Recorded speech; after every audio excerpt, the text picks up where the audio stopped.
Here we go. Welcome in. Friday edition of Philly Voice Sports Bets. That's Harry Mays. I'm Eytan Shander. That's Matt Cherico. So the three of us here with you. We appreciate you rolling. Thumbs up. Subscribe to the Philly Voice channel. As a whole, we see some new bodies, some new stragglers coming in. So we appreciate you rolling by all means. Now we love stragglers. We do. Yeah. We'll take your poor, your tired, your huddled masses. Like, we'll take them all, by all means. There's nothing. That's one of our best demos, Eytan. Stragglers. Yeah. Huddled masses and stragglers. Street rabble. Right. All right, the degenerates out there. Yeah. They're all reaching to ones.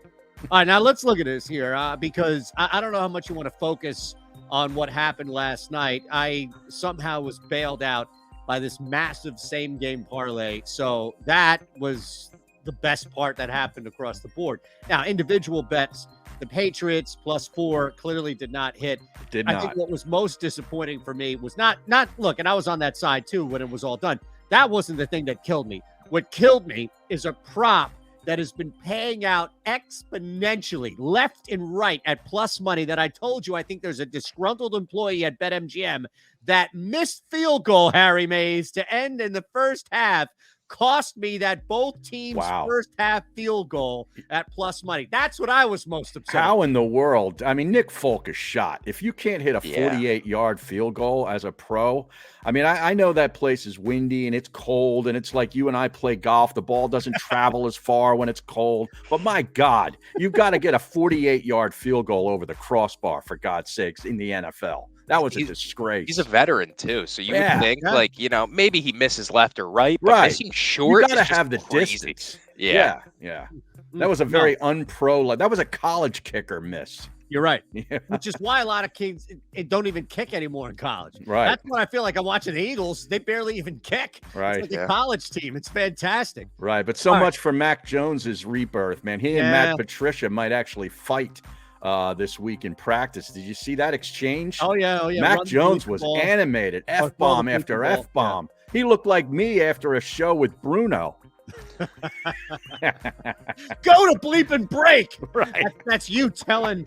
That's Mac Jones telling Matt Patricia. Like, how does this happen? How is Matt Patricia? Like, did anybody stop to ask that before the season began? No. And I get it. Josh McDaniels is a catastrophe as a head coach, but he clearly had something working for him as an offensive coordinator in New England.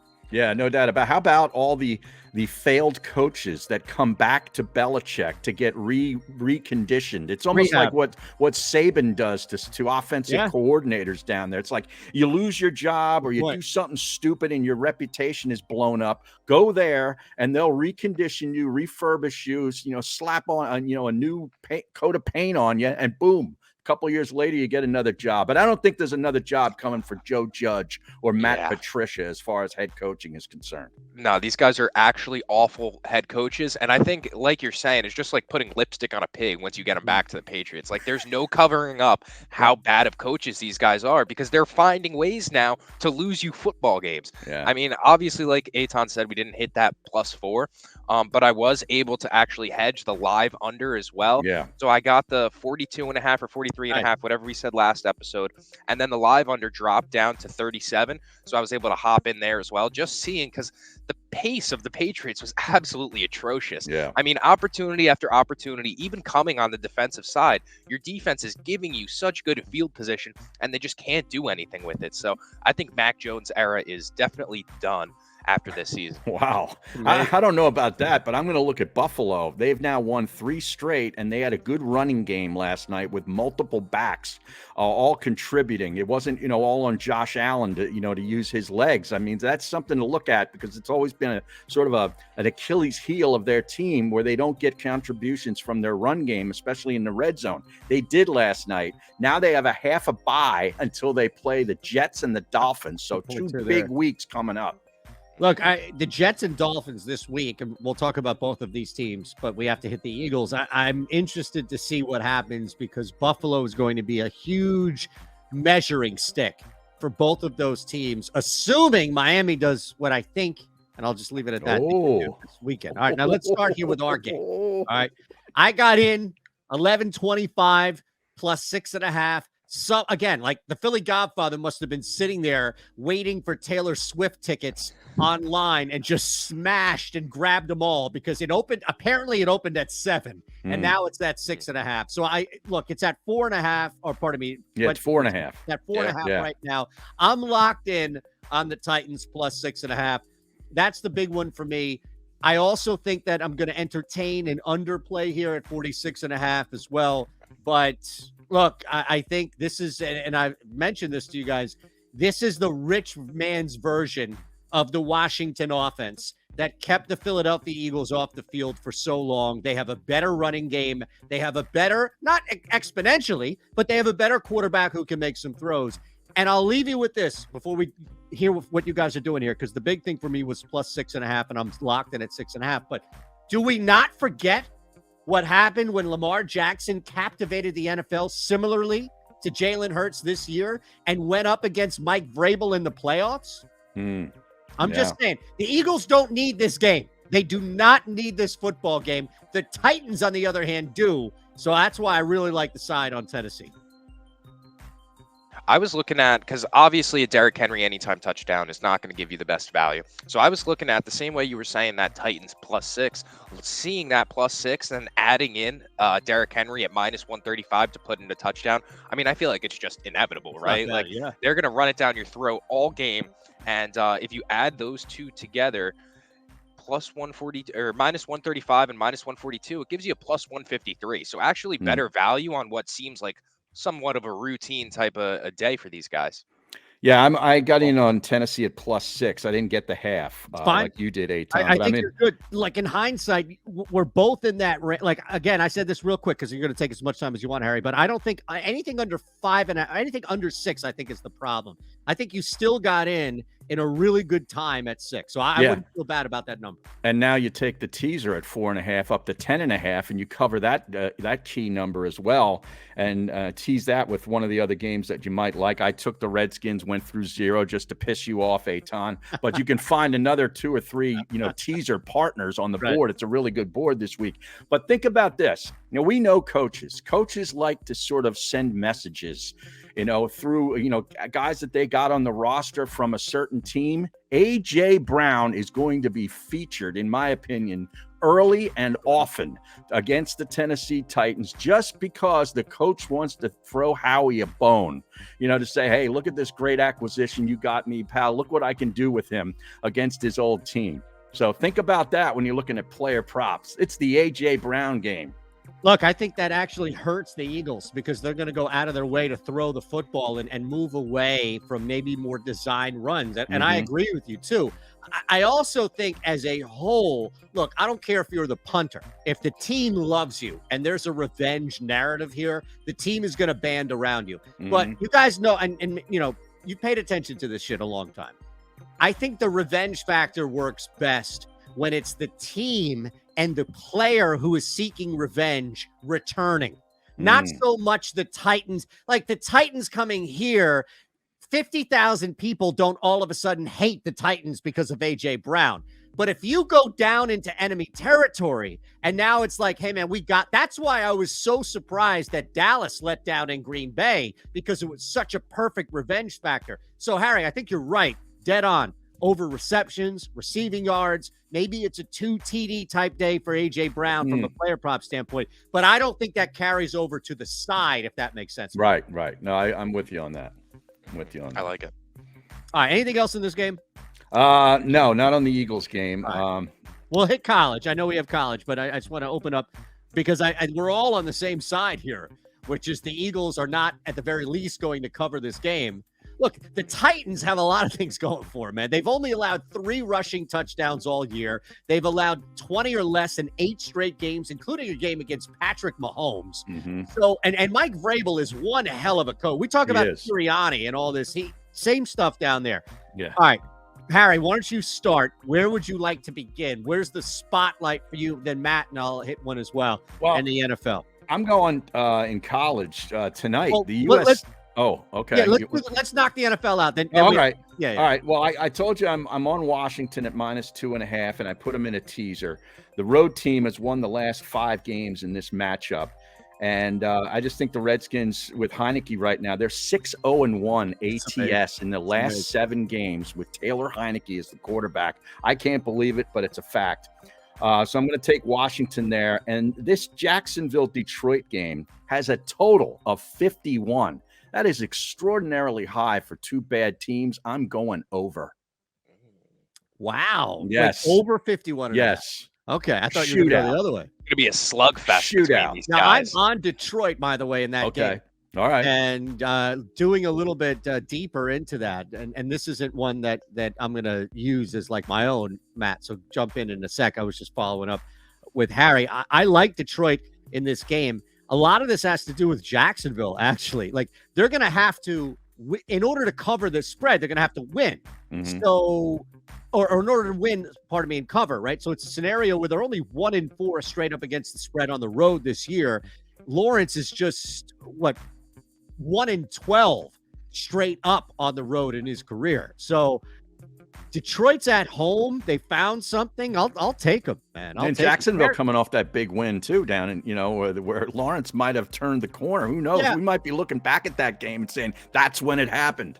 I get that, and I looked at that, and I thought that there was a lot of momentum that could come their way. But what jumped out at me the most, I think, in this game is actually how Jared Goff has played in losses. Right? Playoff-bound teams, Philadelphia, Seattle, Miami, and Buffalo. He's got a 15-3 TD to pick ratio in home games this year on top of everything. And he's 27 and 23 straight up at home in his career. Yeah, so you're right. Like, Trevor Lawrence may have turned the corner, but Jared Goff at least has something you can point to. No, I like that a ton. Yeah, I'm looking right now. Pittsburgh going up against Atlanta. Atlanta's at home. Right now, Atlanta only coming in at +1.5, actually. So they're the underdog here. I like the spread, but then again, I also like the money line. Not much of a difference there, -115 to -108. I also think if you're looking for a little juice on this, I think Kenny Pickett's due for an interception. The secondary of the Falcons is extremely solid with A.J. Terrell back there, kind of captaining the secondary. I think that they have something to fight for, obviously, with Tampa Bay kind of on their heels now. I think they're looking to win this game. And not only that, but they're at home in Mercedes-Benz Stadium. I think they come away with that. So I'm stuffing the money line or spread, either or. 1.5 doesn't really make a difference to me with a Kenny Pickett interception. How are the Steelers a road favorite? I couldn't tell you. Seriously. I think there's a similar thing happening in another game here. I forget what that game was, but I'm with you. I'm on Atlanta -104. I got them on the money line. Look, TJ Watt clearly makes a major difference, but I think Atlanta, they don't throw enough, right? So you really have a small window in order to take advantage of your insane pass rush and everything there. Atlanta just keeps piling up big plays. Yeah. Pitts is out for the year now. Right. Yep. Pitts is out for the year. Yeah. Okay. But look, I mean, he was blocking, honestly. Right. I know. They really hadn't worked him into the offense fully. And I know we love talking about 2 touchdowns. Like, this screams like Cordarrelle Patterson 2 touchdown type of game for me. I don't know. I'm just that angle. I don't believe in Pittsburgh at all. Look, I was on the wrong side of it last week because the ticket didn't hit, but I took Atlanta with +4.5 when it peaked during the week. We talked about that last week. Marcus Mariota has a ball tipped in the end zone that gets intercepted. I'm not saying that they automatically would have scored a touchdown, but what I'm saying is I can't look at that and say their awesome ATS streak and record that they've had this year is all of a sudden in the shits because of that type of loss. It's one thing they get beat 43-6. All right, let me leave you with this here. I'm going back and forth with a couple of these, but I'm loading up on Miami. All right, so this is my number one here. Before we dive into some college and maybe anything else here, give me Miami. You've got the number one offense versus the number one defense. This is not a playoff game. Something's got to give. Exactly. McDaniel right. coming home to go up against his mentor. There's so many storylines in this game. Here's what I love, okay? It's not just Mike McDaniel, right? You've got a couple of other of his assistants who also come from San Francisco. And a couple of players, too. And players, correct. Yeah. You even have, if you wanted to go deep, Harry Mays, cornerbacks coach Sam Madison was on the Kansas City staff in 2019. All right, when they held Jimmy Garoppolo and the 49ers to nothing in the Super Bowl. All right, Madison. That's all I'm saying. You could go deep like that. point being is that this is an inside info game. This is a game where if you're looking for an edge and all things are equal, what is it? Kyle Shanahan doesn't have the same type of inside information in that building that Mike McDaniel has about the building in San Francisco. So I took Miami with the +4. I took Miami on the money line. I took Miami to win the first half on the money line. Let's build a tower. Now, you realize, speaking of towers, that Teron Armstead's probably out for this game. The offensive lineman, their stud in Miami, and Eric Armstead is probably in for San Francisco. So I just want to make sure you're aware of that. I get it. Look, there have been a lot of times, right? First off, I cannot ignore the fact that Tua is undefeated in games that he starts and ends. And I go back to being able to game around certain things, right? Armstead, and both Armsteads. Eric Armstead, but it's Eric within, isn't it like A-R-I-K, I think. Exactly. It is. Yeah. I feel like there's a better opportunity for McDaniel to game plan that than to be shit out of luck with Kyle Shanahan on the other side. That's all. All right. Anything else in the NFL? I had one game that I was looking at, and I'm just like, this has to be a trap, and that's the Vikings -3 right now. That's what I'm looking like. The fact that Vegas has them at -3, they're at home. It's not prime time, so you know Kirk Cousins is going to come out somewhat solid. And the Jets with Mike White are only 3 point. That's technically an even game on, even ground. Like, I don't know. Something's just off to me. What do you guys feel about that game in particular? It's the Mike White experience, man. I don't know. I'm staying away from it is what I'm doing. It's odd. I like the Jets +3. Do you? But only at 3. Yeah, I think so. This defense is no joke. Mike White, there was a scouting report last year from, I forget who put out, I think it was like Mark Lawrence or one of these notable guys, right? And what he did is he took a slug from each player that stood out in preseason. This is last year, not this year. And it was from like a beat reporter, right? So whoever the beat reporter du jour is, the Jets, wrote about Mike White. No drop off in practice from Zach Wilson. So if you saw that and you went back to that when Mike White came in for Zach Wilson last year, you probably made some good coin on the Jets with the guys who cover the team saying there's really no drop off. I just think the Jets, their defense I don't know. There's something about that game. All right, Harry, I know we got some college to get to, but real quick, can you indulge me here? All right, just indulge me here. I found this, and again, this cat, Mike Maines. We're working to get him on. He doesn't have the Zoom, the StreamYard, all that stuff. So we're trying to get around that tech. But he's an old school capper who does a lot of heavy research. Andy Reid, we talk about last night as a failed playoff revenge for Bill Belichick, right? I'm going to give you Andy Reid's playoff revenge because this is a huge playoff revenge game for Andy Reid. He's only laying 1.5. And I think the Chiefs are a good honorable mention for what we like here, or what I like. In 2004, right, we know what happened. 2007, they were 25-point underdogs to the Patriots. They lost by 3. In 2006, Reid lost to the Saints. They met next year. They won and covered 38-23. In 2008, the Arizona game, we know all too well. They met next year. Okay, they lost 21-17. 2009, they lost to Dallas in the playoffs. They beat Dallas the next year, 30-27. In 2013, now in Kansas City, lost to the Colts. Remember that major letdown, that lost lead. They met next year. He won 30-14. In 2015, they lost to the Patriots. They met again in 17. He beat Belichick's ass 42-27. In 16, they lost to Pittsburgh. They met next year. Kansas City went 42-37. 17, the same thing happened with Tennessee.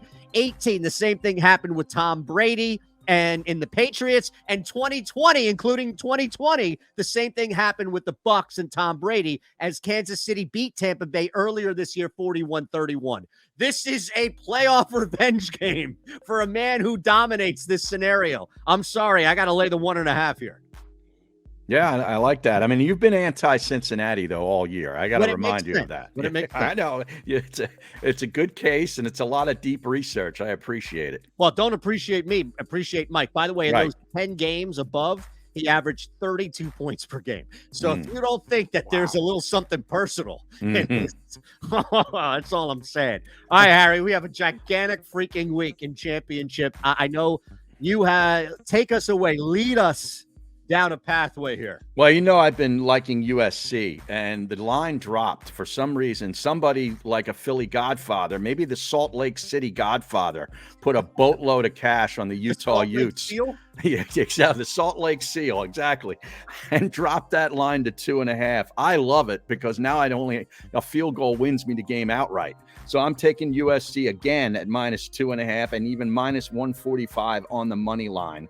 And I know Cherico likes the over in this game. The over is 7-1 in their last 8 meetings. These two teams head to head. Give me USC. They just got too much. They're a much better team than they were back in October when they lost to this team by 1 point, mind you, in Salt Lake City. They're in Las Vegas tonight. Tonight is the Trojans. I love that angle, and with that, I'm taking the over in their team total, over 34.5. I jumped in the other day at 32.5, got a little lucky there. But -102, I mean, they average 43 points a game.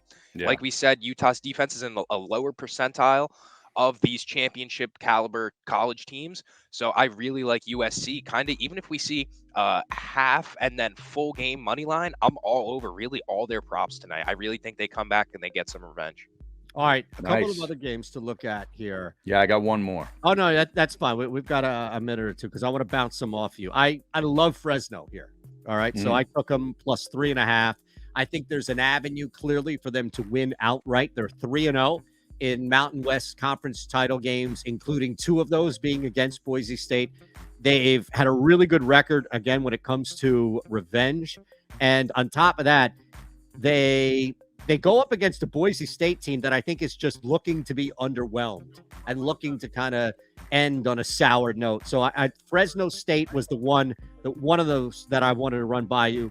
And the other one, we talked about this a little bit on Wednesday, but LSU +18.5. I'm sorry, man, but Brian Kelly, 11-3 ATS versus 700 or greater opponents coming off a loss. He's 18-7 ATS as a dog coming off a loss in his career. And LSU is 4. So everybody's saying, all right, well, what that bullshit? What about Georgia now? Georgia on my mind. What about right now, right this second? LSU is 4-0-1 last 5 in this series. So 18.5. Yeah. Right? That seems like a ridiculous amount. Now, I know the game is played in Atlanta, so it's going to, I don't know what this ticket disbursement is there, but it's, probably a heavy Georgia. It's not like it's in the Superdome. Purdue, though?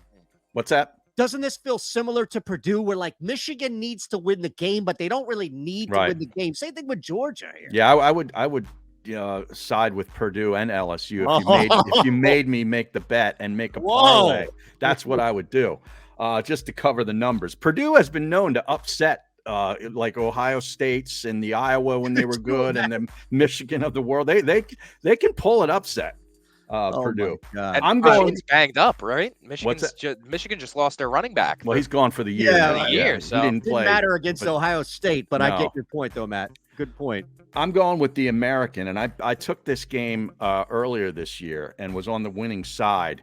UCF going to Tulane for the second time this year. They went there a couple of weeks ago as an underdog. I took them. They won the game 38-31 and ran the ball for 336 yards against Tulane. The quarterback, Reese Plumlee, had 176 yards rushing himself. They won the turnover battle +2 and won the game. Now they're a 3.5-point underdog again on the same field. And this is not a home field advantage. I've done games in this stadium. It's tiny. It's not like you're going to pack 60,000 people in there, crazy drunk people from New Orleans, and it's going to be some great home field advantage. It's not. Yep. I'm taking UCF plus the 3.5, and I will probably sprinkle some on the money line too. I love it. Awesome. All right, you got a lot jammed in here. On the way out, it is a Friday. I did take the Sixers plus 5.5 tonight. I don't anticipate Tobias Harris playing, but who the hell cares? I mean, I could get 30 minutes from Tobias Harris, and he could put up a Spencer Dinwiddie line that we saw on Thursday, and he could also put up 35. But Joel Embiid is back. This team is a really good defensive team, even without their top 4 guys or 3 of their top 4 guys. And look, this is an easy game for Memphis to kind of let down on, despite having Embiid in there. So that's the only other thing I'd throw out. Yeah, I got one NBA play, and I'm coming with the Pacers Jazz game tonight. I'm taking Benedict Mathurin. His over player combos. Yeah, he's a rookie. He's a rookie, but if there's one guy this season so far who's been consistent in Benedict terms of what? Mathurin? Mathurin. Yep. Mathurin. Wow. Yeah. Yep. Number 6 overall pick in the draft, I believe, and I'm taking his player combo over points, rebounds, and assists. He's hit this line in 7 of his last 9 games, and he's a stud. I don't know if you heard his quote about LeBron, but he said, I don't believe anybody is better than me. He's going to have to go out and prove that he's better than me. And then he had a better game than LeBron the other night. So, you know what? I'm on board. I like the fact that he's going after LeBron. But yeah, he's not afraid. But man. Wow. Awesome. All right, everybody. Appreciate you rolling with us. We'll be back on Monday for another edition. Philly Voice Sports Bets Monday, Wednesday, Friday. We have your week covered and now your weekend. So no excuses not to cash some tickets. Have a great weekend.